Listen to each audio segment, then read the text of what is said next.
All right, this video we have 3 items. First up, I'm just going to show you in the package first. Little USB lights. Should be 2 blue and 2 white. So there should be 4 in here. You know, when you plug them into your USB in your vehicle or wherever, you just need a little bit of light. This is what you use. Next up, and of course I'm going to open the packages, like I said. Terminal release tool. So now all this stuff is from Amazon, so check the links down there in the description if you want to get any of this stuff.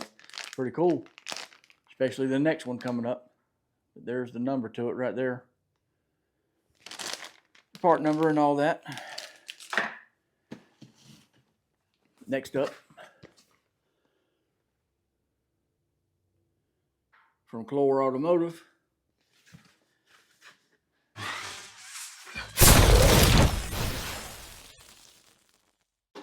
All right, first up, I'm going to show you these, and I'll probably go over there to the toolbox and plug them into a USB and show you what they look like. That way I can even see what they look like, right? But there's 2. I don't know if I mixed them up or not, but 2 of these are supposed to be white. There's 2. These 2, one there and one there. 2's supposed to be white, 2's blue. We'll go check that out in a minute. These here, these help you get terminals loose. You know, if your fingers are too fat or too sore or whatever, you can't get to push the little tabs in on some of the connectors. You can do that with this. Put this in the connector and lift up on it and pull the connector off, or put this side in, and it's got different angles. Now, I wanted to get the one from Lyle. See, there's 2. They're the same. They're not different. But I wanted to get the one from Lyle, but excuse me, by the time I ordered all this stuff, it's a pretty good bit of stuff, the one from Lyle wasn't available anymore. So that's it. When I put it in the cart, it was, but by the time I ordered it, looked, found all this other stuff and ordered it, the Lyle wasn't available anymore. And it was actually $1 more than these. And it was just for one, but all I need is one. But here we go. I got 2 of them for the same price. So that's pretty cool. How good these are compared to Lyle, I have no idea.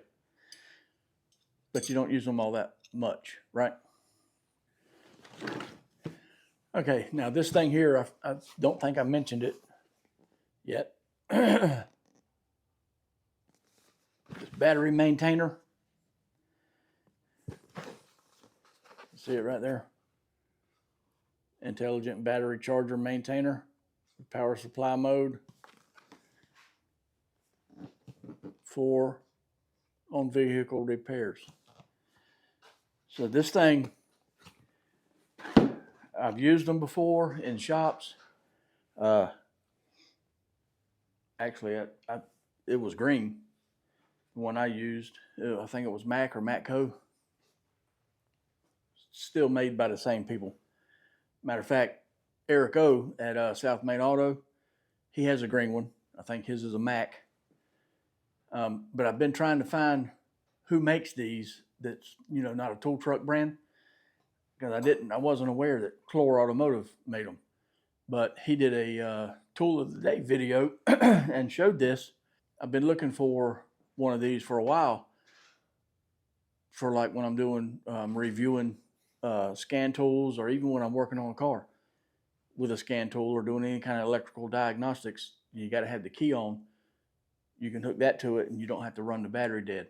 All right, here it is. This is the ProLogic battery charger.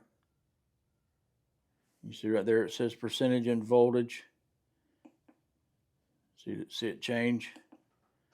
Then you hit start stop for charging. Obviously it's not hooked to anything, so I can't show you that. Let me see, let me tip this up. Cord wraps around the back, and the cables are back there too. Now what this is, it's a battery charger, 20 amp. I got the 20 amp one. This one is a little bit more than the 10 amp one, but I wanted the 20 amp. You see right there, it's 12 volt, 6 volt, or you put it up there for 12 volt power supply, and it automatically switches to 10 amp or 20 amp rather.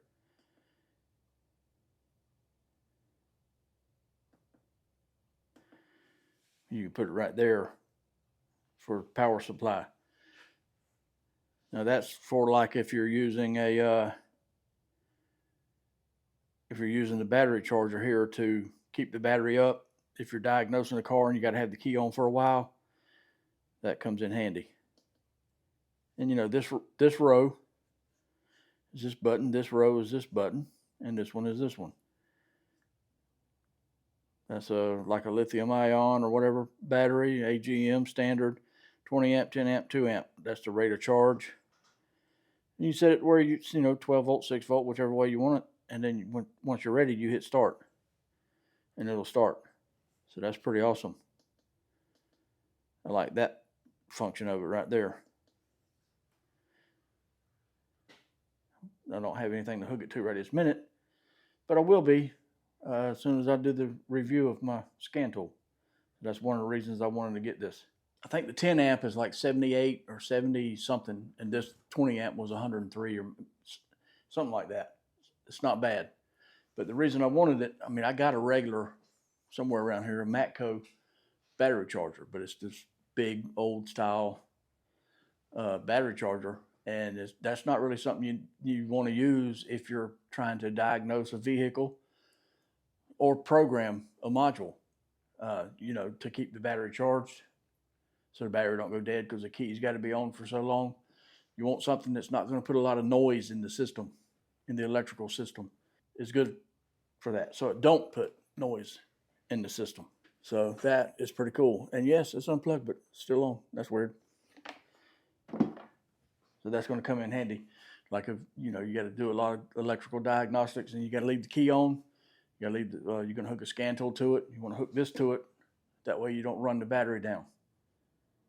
I've done that and then hit the key to crank the vehicle and the battery's dead, and then you got to sit there and wait on it to charge up or jump it off with a jump box and all that crap. If you hook this to it, you ain't got to worry about that.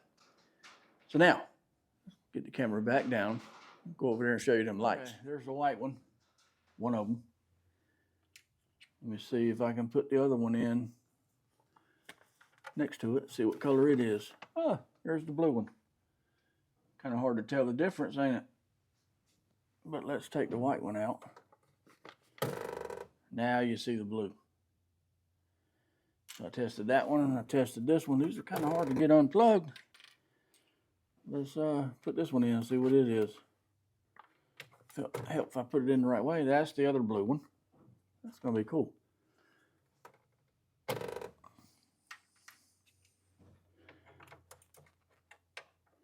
Again, put it in the right way. And there's the white one. So there's two white, two blue. I don't know if I'm going to use the white ones or the blue ones in the truck, but we'll see. All right, those little lights. These little lights are a little brighter than I thought they was going to be. That's pretty cool.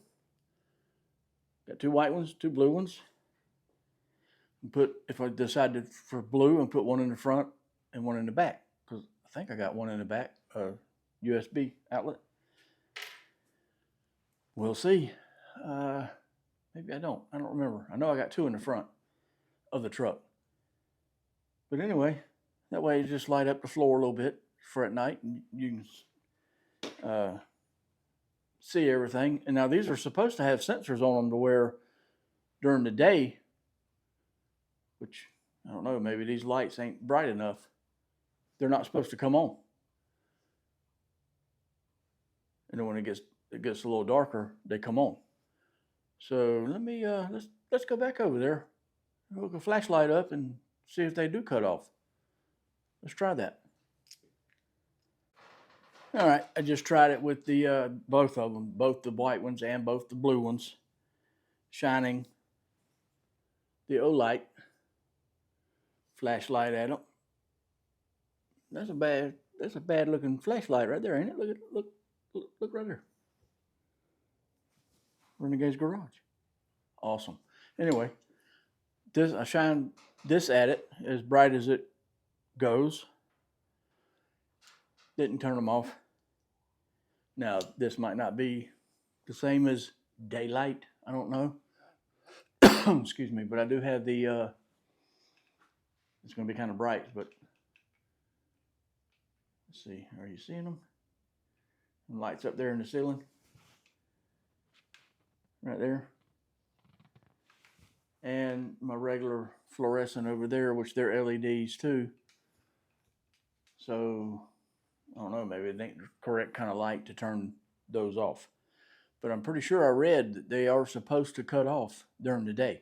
That way you don't have to unplug them and plug them back in. And cut on at night when it's dark. That's all I got for this video. Hope you liked it. Thanks for watching, and I'll see you in the next one.